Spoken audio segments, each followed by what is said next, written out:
Assalamu alaikum. Today we are going to discuss respiratory tract pathology from Pathoma, chapter number 9.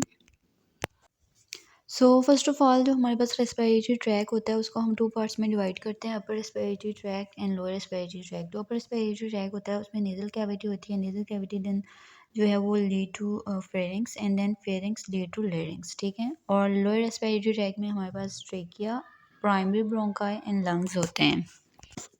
So first of all हम जो है वो नेज़ोफेरिंक्स पढ़ेंगे। नेज़ोफेरिंक्स में क्या होता है, सबसे पहले रिनाइटिस। रिनाइटिस क्या होता है कि इसमें इन्फ्लामेशन हुई होती है नेज़ल मिकोज़ा की, ठीक है। और इसका जो मोस्ट इंपॉर्टेंट काज होता है वो राइनो वायरस होता है, एमसीक्यू पॉइंट है, ठीक है ये। देन पेशेंट कैसे प्रेजेंट करेगा, उसको एक्सेसिव स्नीजिंग बहुत ज़्यादा, उसको जो है वो छींकें आ रही होंगी, इसके अलावा कंजेशन हुई होगी, ठीक है, क्योंकि वहाँ पे इन्फ्लेमेशन है तो जो है डायलेशन हो जाएगी जो ब्लड वेसल्स हैं, इसलिए हमें वहाँ पे कंजेशन मिलेगी और रनी नोज़ होगी, ठीक है। इसके अलावा रिनाइटिस की एक और टाइप होती है एलर्जिक रिनाइटिस, ठीक है। इसमें क्या होता है, टाइप 1 एलर्जिक रिनाइटिस क्या होता है कि जिन लोगों को किसी चीज़ से एलर्जी होती है ना, पोलन से या प्लांट से या परफ्यूम वगैरह से, तो उनको क्या होता है टाइप 1 हाइपर सेंसिटिविटी रिएक्शन हो जाता है, ठीक है। और इसमें जो है हमें इन्फ्लेमेटरी इन्फिल्ट्रेट विद यूसिनोफिल्स मिलते हैं और ये एसोसिएट करता है विद एस्थमा एंड एक्जिमा के साथ। सो दिस इज़ रिनाइटिस, इन्फ्लेमेशन हुई हुई है नेज़ल म्यूकोज़ा की। और इसकी हमने देखी कि एलर्जिक रिनाइटिस भी हो सकता है जो कि टाइप 1 हाइपर सेंसिटिविटी होती है किसी भी पोलन से, किसी भी एलर्जन से, और ये अस्थमा के साथ एसोसिएट होता है। Next one is nasal polyp. Nasal polyp क्या होते हैं कि हमारे पास एडिमेटस इन्फ्लेम जो नेज़ल म्यूकोज़ा है ना, वहाँ से प्रोट्रूजन्स जो हैं वो अराइज कर जाती हैं। और ये क्यों होता है, ड्यू टू रिपीटेड अगर रिनाइटिस जो है वो बार बार हो तो हमारे पास नेज़ल पॉलिप्स बन जाते हैं।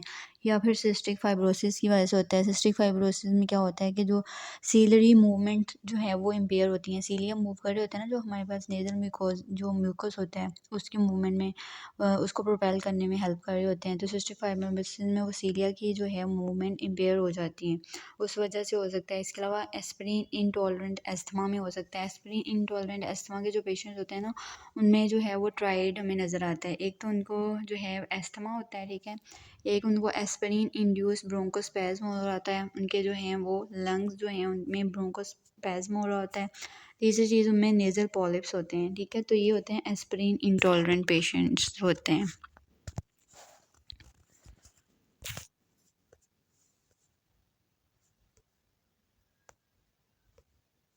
सो this is nasal polyp, protrusion हुई हुई है एडिमेटस इन्फ्लेम नेज़ल म्यूकोज़ा की ड्यू टू परसिस्टेंट रिनाइटिस की वजह से। Next one is angiofibroma. Angio means blood vessels, fibroma oma means benign, and fibro means fibrous tissue. So it is a benign tumor composed of blood vessels and fibrous tissue, ठीक है। और ये किन में नज़र आता है, हमें एडोलेसेंट जो मेल्स होते हैं उनमें नज़र आता है, ठीक है। अगर आपको सिनेरियो आता है एडोलेसेंट 15 to 17 ईयर्स का बॉय है, उसको बहुत ज़्यादा एपिस्टेक्सिस हो रही है, ठीक है, एंजियोफाइब्रोमा होगा वो। इसमें हमारे पास एपिस्टेक्सिस क्यों होती है कि इसमें ब्लड वेसल जो होती हैं ना उनका ना होता है इंटीमा मीडिया जो होता है ना नॉर्मली एडवेंटिशिया, वो नहीं होता, बहुत पतली ब्लड वेसल्स होती हैं और जो हैं इतनी ये होती हैं जो है फ्रीजाइल होती हैं कि इनको हाथ लगाने से, टच करने पे भी ना एपिस्टेक्सिस ब्लीडिंग स्टार्ट हो जाती है। तो पेशेंट कैसे प्रेजेंट करता है, विद परफ्यूज एपिस्टेक्सिस के साथ। और ये जो है एडोलेसेंट मेल्स में इसलिए ज़्यादा होती हैं क्योंकि टेस्टोस्टेरोन जो है ना वो एंजियोफाइब्रोमा में वेरी इंपॉर्टेंट रोल जो है वो प्ले कर रहा होता है, ठीक है।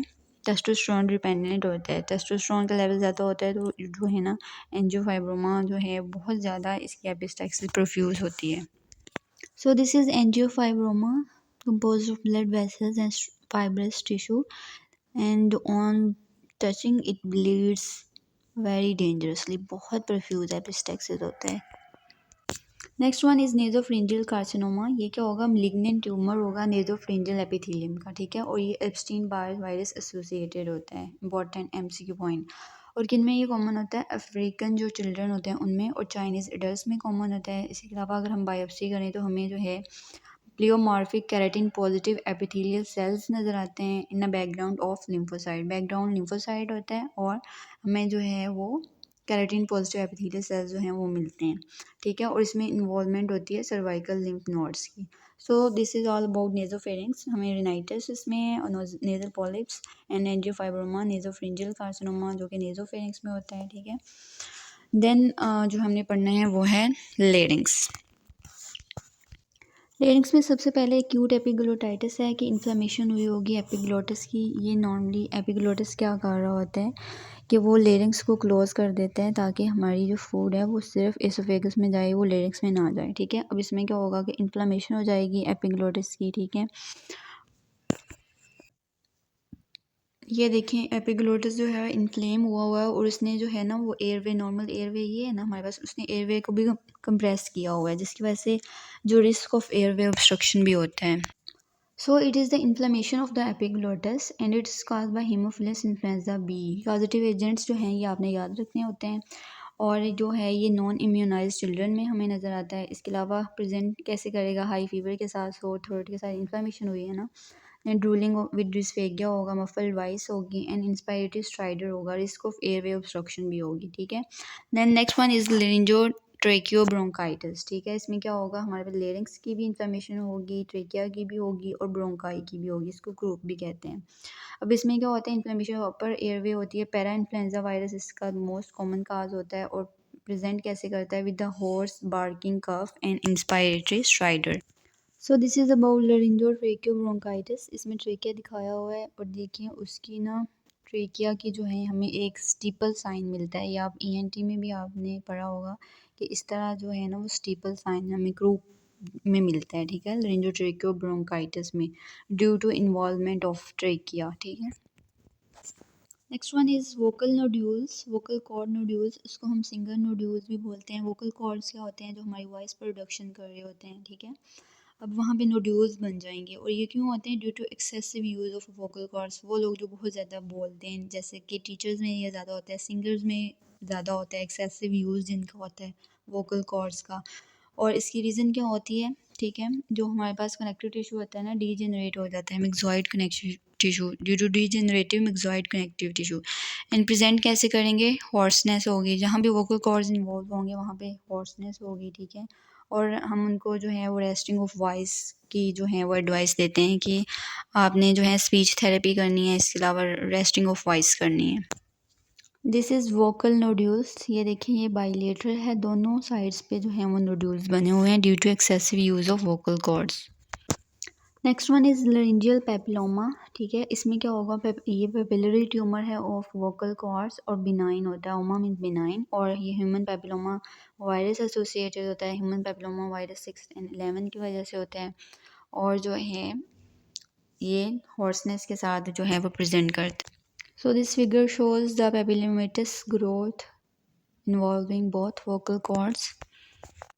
Next one is laryngeal carcinoma. So it is squamous cell carcinoma arising from the epithelial lining of the vocal cords. Vocal cords की जो lining होती है उससे rise करता है और इसके risk factors क्या होते हैं, अल्कोहल एंड टोबैको यूज़। जो लोग अल्कोहलिज्म करते हैं एंड टोबैको यूज़ करते हैं उनमें ज़्यादातर होता है, और कैन रियरली अराइज फ्रॉम जो लरिंजियल पेपिलोमा हमने पढ़ा उससे ये रियरली अराइज करता है और हॉर्सनेस के साथ रिप्रेजेंट करता है। इसके अलावा कफ और स्ट्राइडर भी होता है इन पेशेंट्स में। So this is laryngeal carcinoma. ठीक है, और ये epithelial lining of vocal cord से अराइज करता है। So this is all about nasopharynx and larynx. Next video में हम इंशाल्लाह जो है वो पल्मोनरी इन्फेक्शन स्टार्ट करेंगे।